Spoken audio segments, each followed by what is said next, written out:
Hoje a educação está mudando muito, esse inclusive é o primeiro tópico que eu tenho para conversar com você. E comunidade é algo que ainda a IA não consegue dominar e excluir de uma filosofia de infoproduto, por exemplo. E, pô, você tem um produto onde lá dentro cria-se uma comunidade. E esse é o primeiro tópico que eu quero trazer. Você é um cara que não fez essa transição, né, de info para tech. Você é muito de tech, só que você estuda muito info. O que eu queria entender para infoprodutores aqui, na tua visão, o que você acha que está acontecendo com a educação em relação a formato, transição? O que você acha sobre o momento que a gente está vivendo agora, com a chegada da IA? Massa. Sim, eu gosto muito de educação, por mais que eu estudasse tech, eu era um grande educador, né? Eu tinha que educar meu time, tinha que educar mercado, educar parceiros. Então, a educação sempre foi base, né? Tanto para a minha carreira, quanto para modelo de negócio, né? Então, sempre eu achei educação estratégica, sempre. A diferença é que o pessoal enxerga a educação daquele formato tradicional, etc. Mas aqui é uma educação. A gente está trocando ideia, a gente está trocando experiência, não deixa de ser uma educação. Quem está assistindo, ele está aprendendo com alguma coisa. Então, tem milhares de formas de aprender. Eu costumo dizer que aprender leva tempo. Então, por mais que tenha IA e agente, etc., aprender leva tempo. Não adianta, cara. Às vezes tem que ouvir 100 vezes para você entender e avançar. E aí, ao longo desses últimos 10 anos que eu tenho muito mais consciência sobre educação, eu vou num evento todo ano que acontece em Londres, chama Bet UK, que é o maior evento de educação do mundo, né? E eu gosto de acompanhar as tendências, porque lá não fala só educação digital, ele fala educação de uma forma mais ampla, desde educação de base em diversas regiões, na Ásia, Oriente, América Latina, então eles estão sempre estudando e trazendo a visão de educação. E o mais legal é que nos últimos 2, 3 anos se falou muito de AI, obviamente, porém já começaram a ter discussões de como a educação iria impactar o ensino básico, como eles iriam mudar isso, né?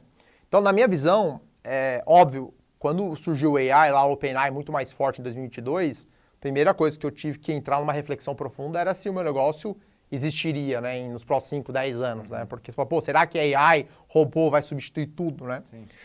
Então, obviamente que a gente passa por vários momentos cíclicos do mundo, né? Eu acho que o mundo ele é muito cíclico.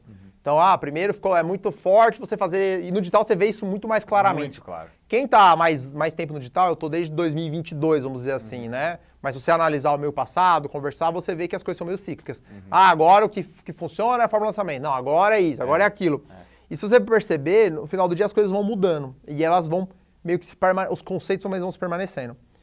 Então, ao meu ver, é que a IA e a tecnologia, ela vai ajudar muito, ela vai potencializar muito, sem sombra de dúvidas. Mas ela não vai substituir, ao meu ver, a relação humana, humano com humano, a troca humano com humano. Então, eu nunca acreditei que só seria digital ou só seria híbrido, ou só presencial. Sempre acreditei que existiria sempre essa troca, porque você tem diversas necessidades, diversas coisas. Então, concluindo aqui na linha de pensamento, Leandro, é que o que não vai mudar, ao meu ver, é as nossas relações. Da mesma forma que eu fazia a comunidade de uma forma transparente, minha comunidade que eu fazia com o pessoal era por e-mail. Não era uma solução. Então, era por e-mail, era pequenas palestras, era a reputação que ia sendo construído sobre aquilo. Então, eu acho que a educação em si, independente de nível, ela ainda vai ser muito importante nessa troca, em grupos, porque as experiências elas são muito únicas. Porém, acho que ela vai ser cada vez mais plural. E a gente tem aquela máxima que chama de self-learn e self-paced, né? Eu acho que pela primeira vez a gente vai, de fato, ter sistemas que você vai poder aprender no seu ritmo e da forma mais granular possível, onde eu vou usar a troca de um professor, tirando dúvidas, discutindo ideias, discutindo cenários, e eu vou ter a IA e tecnologia potencializando isso. Só para concluir um exemplo, prático, né? Eu gosto muito de xadrez, adoro jogar xadrez. Então, eu consumi xadrez através de vídeo no YouTube, depois consumi xadrez através de um aplicativo, e agora eu estou no estágio, eu trouxe um professor particular. Não acredito. Eu faço 2 vezes por semana aula particular com o professor. E aí eu como um cara que fornece tecnologia para a educação, converso com educadores, converso com estrategistas no geral, eu vejo o nível, não substituído, mas ele vai sendo potencializado nessa troca, ao meu ver. É muito doido que xadrez é uma parada que naturalmente você poderia usar a inteligência artificial, que ela é muito inteligente em relação ao que você tem que fazer, mas não, o contato humano, a ideia do cara, isso é insubstituível. Eu uso lá o app do Chess. Você Aham. tem eu tenho um treinamento hoje muito mais multidisciplinar, muito mais plural, né? Eu tenho hoje o curso, Aham. que tem uma sequência. Tá. Eu faço 10, 15 minutinhos no dia. Eu tenho a AI com o bot, que eu faço uma aula com o treinador, que chama. Eu tenho a AI do bot, que eu faço uma simulação de jogo. Caralho. E eu tenho o professor. Aham. Mais os vídeos no YouTube. Olha como... Porque leva tempo. Aham. Então, eu acho que o aprender, no geral, ele leva tempo. Aham. Então, eu acho que, por exemplo, a plataforma, a tecnologia e os ecossistemas, eles vão trazer cada vez mais essa pluralidade. Tem gente que vai adora aprender de uma forma sequencial. Tem gente que gosta de aprender perguntando, tem gente que gosta de aprender com exemplo. Aham. Eu acho que a gente está entrando numa era, pela primeira vez, de que as pessoas vão poder, de fato, ter muito mais acesso a aprender. Muito bom. E ainda para essa área de produto, que eu acho que é interessante, você é um cara que entende muito com base no tanto de cliente que vocês têm. O que eu queria fazer um debriefing aqui com você? Os players que faturam muito, que são muito grandes no digital, eles têm algo em comum em relação à entrega de produto. Porque hoje todo mundo está entendendo a relação CAC-LTV, algo necessário para o longo prazo no digital. O que esses caras que mais faturam têm em comum em relação à construção de produto? Porque você entrega o produto dos caras, então você sabe o que eles têm. Você tem, assim, algumas características? Legal. Eu acho que existe mais consciência e mais maturidade já do processo como um todo. Porque se você tem um negócio que a sua meta é faturar 10 mil no ano, concorda comigo que é mais simples, vamos dizer assim? Total. Você tem menos mecanismos, menos variáveis para você chegar nessa meta de 10 mil. Quando você vai faturar 100 mil, você já tem que ter um pouquinho mais de desenvoltura. 1 milhão, 10 milhões e assim por diante. Quando você vai aumentando a sua meta de faturamento, você precisa ter mais canais, você precisa ter mais ofertas, você precisa atingir mais públicos. É uma ordem lógica, porque todo mercado ele tem um teto, todo mercado ele satura. Pode ser de live shop, pode ser de restaurante, como pode ser digital. Então ele satura. Acho que a diferença do player maior, eu acho que ele tem uma ambição maior de continuar crescendo e empilhando. E ele já tem uma consciência que se ele não tiver mais ofertas, ele não consegue atingir esses faturamentos. Tá. Então ele precisa sim ter um ecossistema um pouco mais completo para ofertar isso. Então ele vai ter que pegar a gente pagando R$ 9,90, de graça R$ 9,90, o cara pagando R$ 99,90 porque ele tem que pegar essa escada. Se você é um player que se concentra, eu quero ser um player pequeno, 100 mil de faturamento no ano, com uma margem de 35%, é só eu e a minha esposa, só eu e meu marido. Pô, legal, você tem um negócio.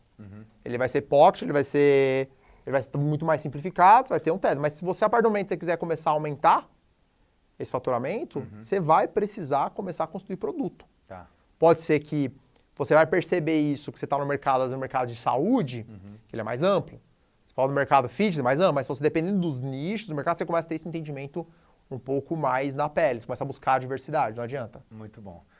Próximo assunto, que a gente estava até começando a conversa aqui nos bastidores, falamos sobre o Vale do Silício, e aí o João falou, eu já fui só esse ano 4 vezes para o Vale do Silício, foi isso? 4 vezes nos Estados Unidos. 4 vezes para os Estados Unidos, e você foi quantas vezes para o Vale do Silício especificamente? Mais de 20. Mais de 20 vezes, Ao longo beleza. de 10 anos, ao longo de 15 anos, com certeza. Animal. E eu fui esse ano e para mim ficou muito claro que os caras, eles estão olhando para algo completamente diferente do que o infoprodutor brasileiro está olhando nesse momento.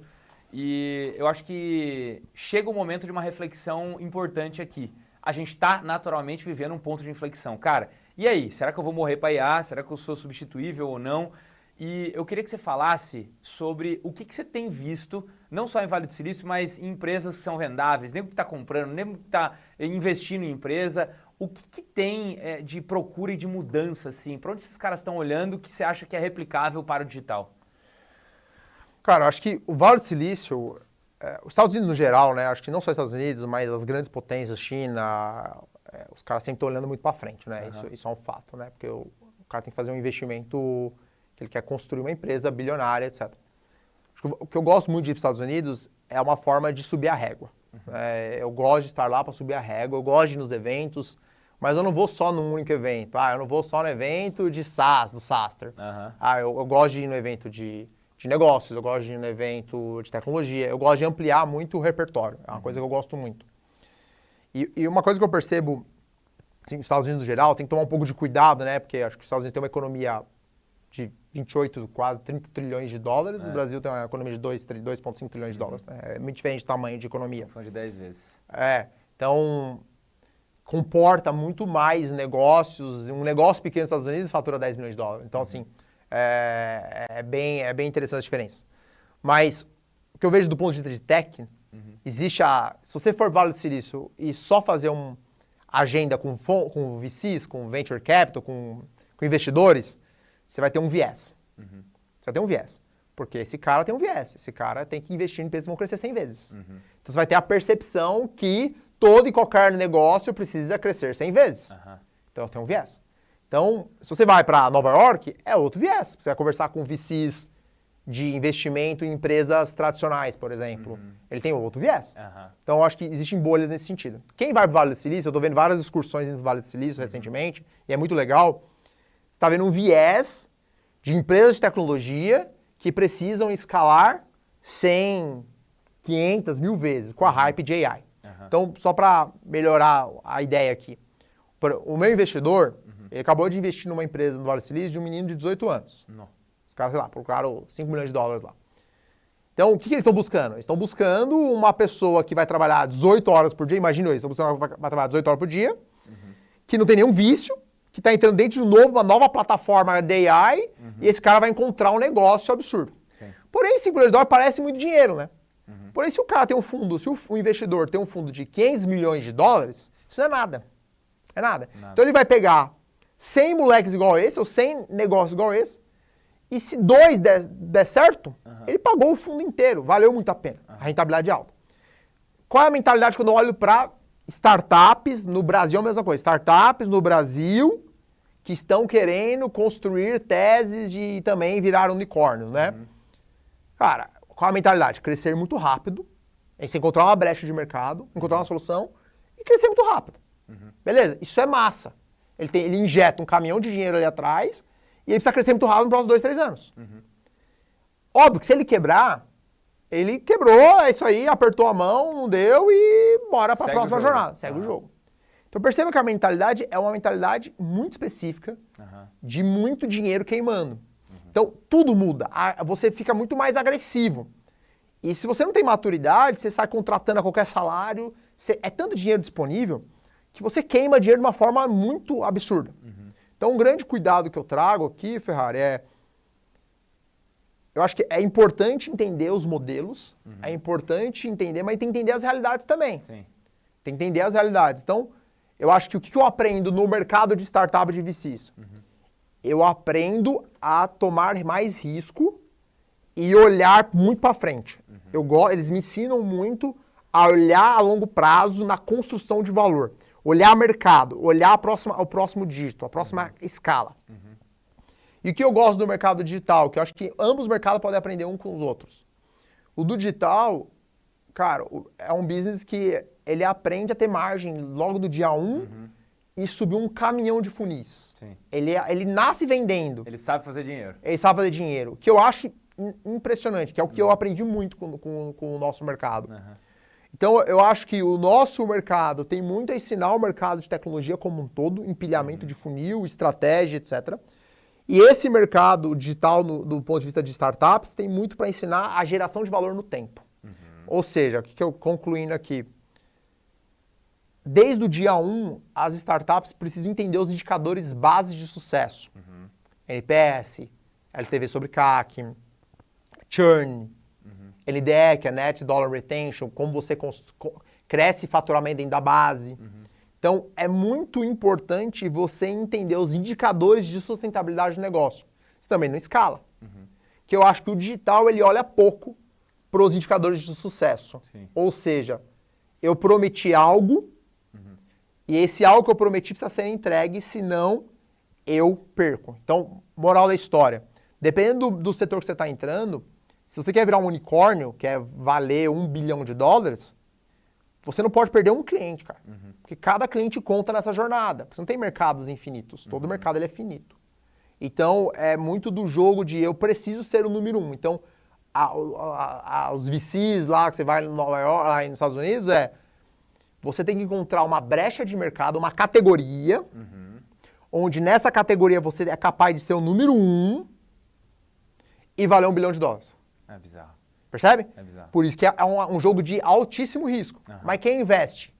O cara que tem um patrimônio de $200 milhões, ele vai pegar $5 milhões e vai investir. Não é nada para ele. Percebe? Sim. Então por isso que é um jogo, você tem que entender muito bem as regras do jogo. Então, quem está assistindo assim, eu quero entrar e captar investimento, que é animal, acho que é uma jornada legal, mas tem que entender as regras do jogo. Muito bom.